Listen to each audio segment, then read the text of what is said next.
Hi, my name is Aslam Moolla and I'm a CCMA labor lawyer. In today's video, we're going to be talking about how to refer an unfair retrenchment case to the CCMA step by step with no steps skipped. So let's get started.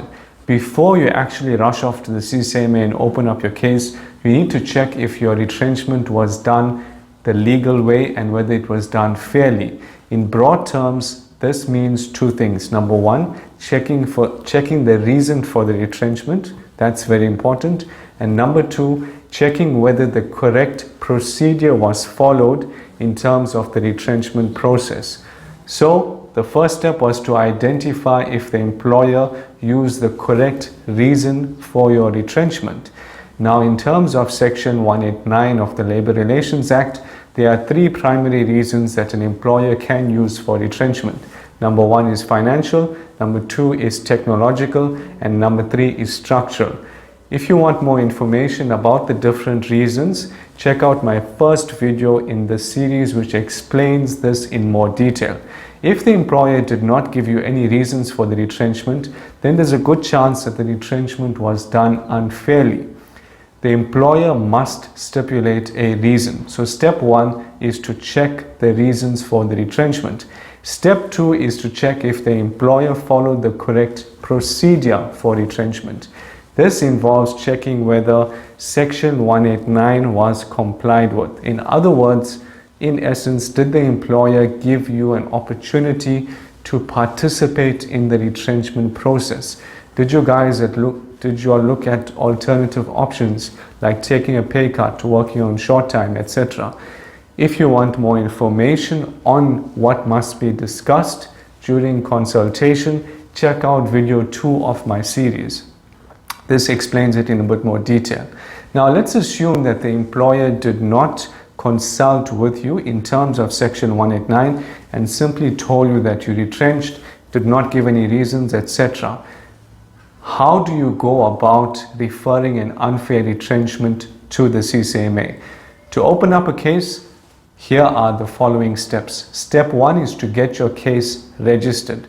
Practically go to your local CCMA, check their website to see which one is the closest to you, and ask for a CCMA case referral form. This form is also known as Form 7.11. These forms are also available on the CCMA website. Once you get the form, you fill it in as shown on the form. I also have a video on this. Click the link below to see all of my videos on how to fill the form, etc. Step two, once you have completed the form, you now have to deliver a copy to the ex-employer.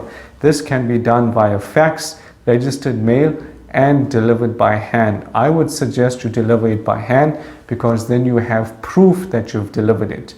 And that's very important when it comes to the CCMA process. You don't want the employer saying, we never got a copy, therefore we didn't know that the matter was sent to the CCMA. Make sure that they sign a copy that they've received it. Step three is to file your referral form at the CCMA. You filled in the form, you served it at the employer. Step three is to now give a copy to the CCMA. Make sure you show the CCMA that you served it on the ex-employer.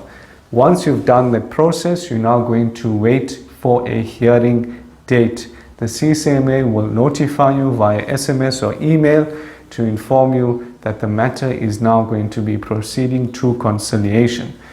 You must attend the conciliation hearing. Conciliation is simply a process to see if the case can be settled. There's no evidence that's going to be led. It's a very simple and straightforward process. The CCMA is going to see what can be done to settle the case. If no settlement can be reached, the matter then proceeds to arbitration. Try and settle at conciliation because at that stage the matter is still in your hands. Once it goes to arbitration, the outcome is now in the hands of the commissioner who's going to be making an award. Now, let's assume that the case cannot be settled and you've already been to the CCMA for conciliation. The next step is to refer your case for arbitration. Ask the CCMA for a form. It's called Form 7.13. It's a referral form for arbitration. Then you're going to serve a copy of that on the ex-employer, just like how you serve the first form, and also serve it at the CCMA to show that you are now waiting for a date for arbitration. Once you get a date for arbitration, you attend the hearing. Make sure that you're fully prepared, because at that stage you're now going to be leading evidence. Evidence is led at the arbitration. A commissioner is now going to make a ruling based on which side is more stronger, your side or the employer's side.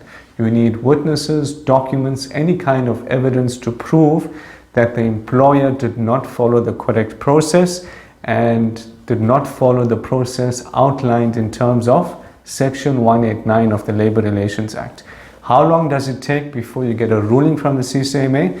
Typically, the CCMA will give you a ruling 14 days after your arbitration date. That's when you'll get an outcome for your case. And that's the entire process from beginning to end. Now, if you need help in your particular situation, you're more than welcome to click the link below and book an appointment. I'll speak to you soon. Take care.